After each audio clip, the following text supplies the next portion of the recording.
Here I'll show you how to test for measurement invariance in M+. And we're going to use the method proposed by Keith Whitteman in Child Development Perspectives in the year 2010. There's a lot of different ways to test for measurement invariance, and almost all of them will give you the exact same results. But when you test for longitudinal measurement invariance, there are maybe some things that you're interested in terms of the means, and this provides that for you. And so we're going to look at Keith Whitteman's method. So you can look that up in Child Development Perspectives 2010 for how we're doing it. It's a nice article giving an overview of measurement invariance longitudinally.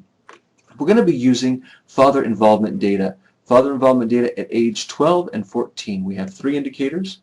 These three indicators: father encouragement, father being a friend to the child, and the father making it easy for the child to talk to them. So we have those at age 12 and age 14. So we have our latent variables here, F12 by all of those indicators, F14 by all of those indicators. And in Whitteman's method, you first constrain these two to be the same across time. And we've done that by first freeing them. If you don't do this in M+, specifying the start, it's going to automatically constrain them to be 1, even if you specify over here a name. So we've freed these to be something other than 1, but we're going to name them the same thing so that they're the same across time. And then this one, the loading here, is named L2, and then talk is named L3. And these two are not named the same thing. Again, this is for configural invariance in the Whitteman method. Now for the intercepts, when you specify intercepts in M+, you just do it by putting the variables in brackets. And here we have the names for those, and we're naming the first intercept int1, int2, and int3. And here, for configural invariance in this method, the encouragement at age, this first indicator, is named the same thing, so we constrain those to be the same across time, but the other ones are free to vary. Notice how they're not named the same thing. Here are the errors. In M+, it knows that something is an error if you just name the variable or a variance. This is the error variance. You name the variable and then you end it with a semicolon. And then here we're naming these error variances E1, E2, and E3, and using this method we don't do anything to these to constrain them over time. Now what we do is we constrain the first mean of the first latent variable to be 0. And we allow the next latent variable and the next time point to be free to vary. If we had multiple time points, we'd let all of those be free to vary as well. But we can still constrain our first mean to be 0.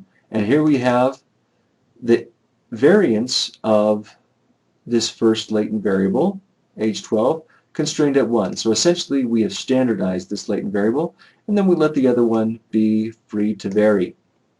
Now we have this p-width command here, and this isn't part of measurement invariance necessarily, but it's often good to correlate the errors of the same indicators across time. So p-width correlates the first one here with the first one on this side, the second one with the second one, and the third one with the third one. So essentially just correlating the errors of these indicators across time. So this here is set up for configural invariance. Now we want to test weak invariance. So actually what we have here is we have L2 equal to L4, L3 equal to L5. So we're actually testing for weak invariance within this configural invariance model. And we will get a difference test based on that.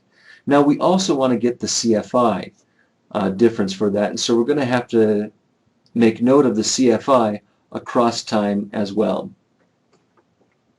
But in this we can get a difference test already. What this does is this doesn't test just this one and then this one. It tests a model with both of these constrained.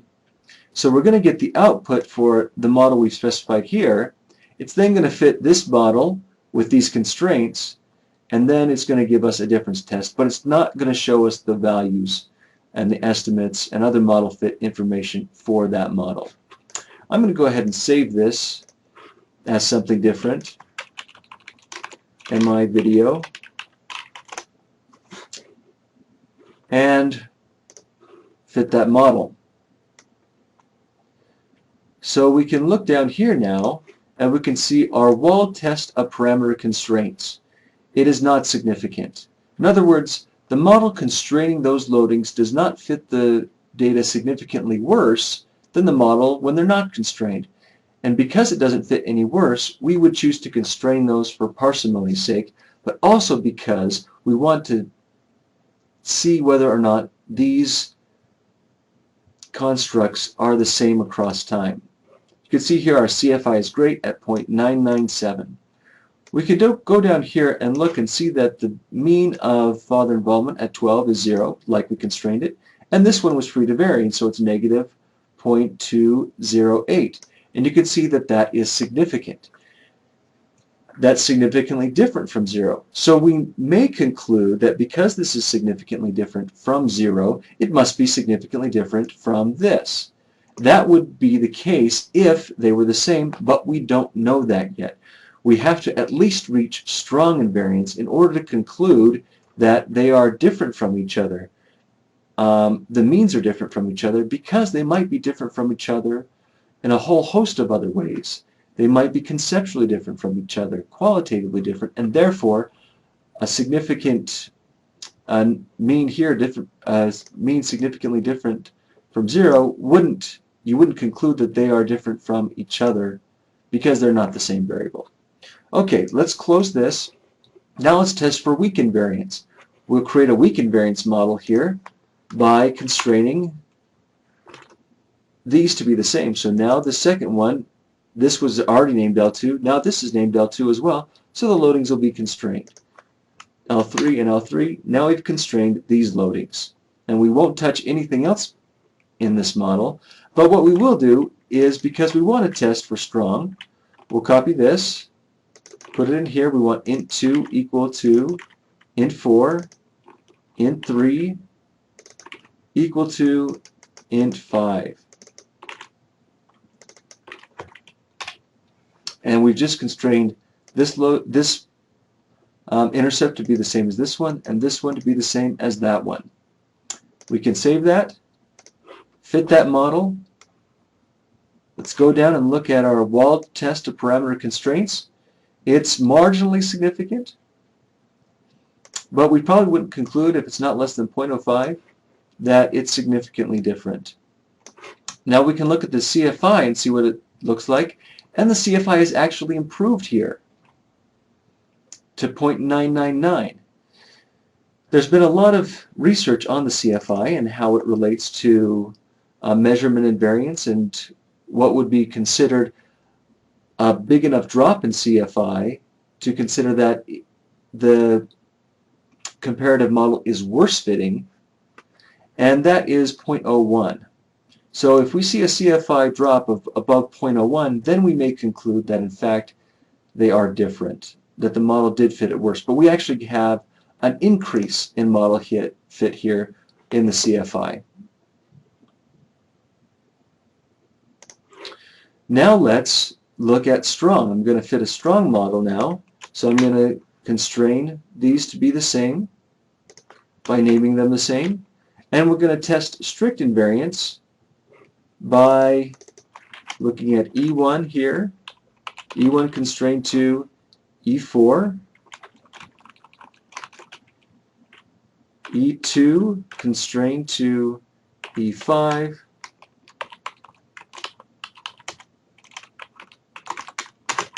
And we'll constrain E3 and E6 to be the same as well. So we have here our strong invariance model, and we're comparing it to our strict invariance model. Save that. Now here we have a significant p-value, less than 0.05. So we may now conclude that in fact strict is worse than strong.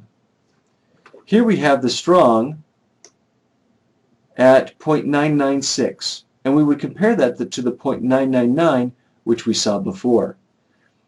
So this is the comparison, really, if you look at this, between weak and strong, and this is more of a comparison between strong and strict, if that makes sense, if you can keep track of that. So here we'd say that making it strong only decreases, versus weak, only decreases the model fit by 0.003. Definitely a lot less than 0.01, and therefore we conclude that strong invariance holds, especially because, as we saw before, the test of parameter constraints was non-significant. And now what we can do is we can conclude that this is in fact different from 0. This is the strong model. You'll see the intercepts here are the same across time, and because of that we can conclude that they are the same construct at age 12 and 14, and therefore yes, father involvement does in fact decrease significantly from age 12 to age 14. Now let's go ahead and we'll fit our strict model, and we'll want to remember here that our CFI was at 0.996 because we want to compare that to what we'll get in our strict model. And we're not comparing this to any model above it, if you will, because there is none. There's nothing beyond this strict involvement, well, for our purposes here. So now I've constrained those to be the same over time. And if you remember, the chi-square difference between strong and strict was significant. It was less than 0.05. So let's look at this and see what our CFI is here. Our CFI is 0.988. And if you remember before, it was 0.996. So this isn't quite as big of a drop to say that it fits significantly worse. Now the chi-square test before did say that it would fit significantly worse, less than 0.05. The CFI test says, no, it really doesn't. We often want to look at the comparative to the CFI because the other one can be because the chi-square test can be sensitive to a variety of things. And so we would probably conclude that it's not significantly different and leave it at this. So that's how you test measurement invariance in M+.